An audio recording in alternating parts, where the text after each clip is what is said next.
its crude oil requirements. And amidst this, India's economy is feeling the ripple effects of Russia's invasion of Ukraine. With up to 85% of its crude oil requirements coming from imports, India is feeling the heat from rising prices. The war is also disrupting trade of cooking oil and fertilizers, which the country sources in large quantities from Ukraine and Russia. But there could also be some opportunities to export more of its own products. Rebecca Bundhun reports from Mumbai.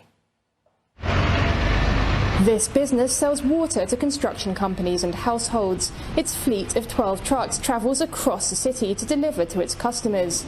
But rising fuel prices, driven by the war taking place thousands of kilometers away, are making it tough to turn a profit. 2 साल पहले भी वही मतलब हम लोग जो पानी खाली करते थे वही भाव है, आज भी वही भाव है। डीजल इतना बढ़ने के बावजूद भी हमको सामने से कोई बढ़ा के नहीं मिल रहा है पैसा। सामने से कोई बढ़ा के पैसा नहीं मिल रहा है। Diesel prices in cities including Mumbai and Delhi have risen by more than 4% in the past week alone. State-owned oil companies have been forced to pass on some of the costs to consumers. Brent crude oil rates surged well over $100 a barrel following Moscow's invasion of Ukraine. This comes as Russian oil supplies are squeezed globally amid tough sanctions. One of the direct areas because of which India would be affected is of course the commodity prices, because we all know almost 80 to 85% of India's crude oil consumption is actually imported, and Russia is a very important player not only in terms of crude oil but in general commodities. This affects India's import bill and current account deficit and pushes up inflation at a time when retail inflation has already exceeded the central bank's upper target of 6%. It comes as India's economy had been recovering after the COVID-19 pandemic and lockdowns pushed it into a historic recession in 2020. The impact of Russia's invasion of Ukraine on energy prices has prompted some economists to slash their growth forecast for India.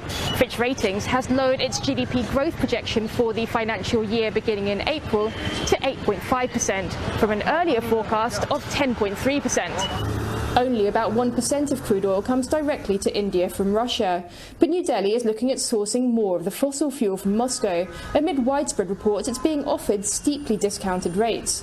Data from commodity research firm Kepler reveals a significant pickup in shipments of Russian oil to India in March. The US has said that buying discounted oil from Russia would not be a violation of sanctions, but it has expressed disapproval. Yet some business owners welcome the prospect of lower-priced oil. सस्ता अगर खरीदना चाहे तो Russia में मिल रहा है तो खरीदना चाहिए। सबके लिए अच्छा है कि कम से कम में चले, हमारा फायदा होवे, नुकसान नहीं होवे। It's not only crude oil that's affected. The country is dependent on Ukraine and Russia for the majority of its sunflower oil used for cooking. Prices of the commodity have more than doubled compared to the same time last year, forcing many consumers to look for alternatives.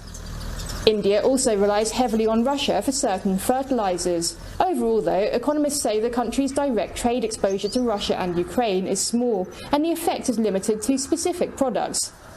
Shipments to these countries, including pharmaceuticals, make up just over 1% of India's direct exports. The crisis, however, is resulting in other opportunities. Russia's the world's largest wheat exporter, and Ukraine's among the top 5. But the conflict between the two nations has sparked a surge in global prices of the grain. India, meanwhile, is the world's second biggest producer of wheat, and its grain traders are already exporting more, stepping up to fill significant gaps in global stocks. Rebecca Bundhun, CNA, Mumbai.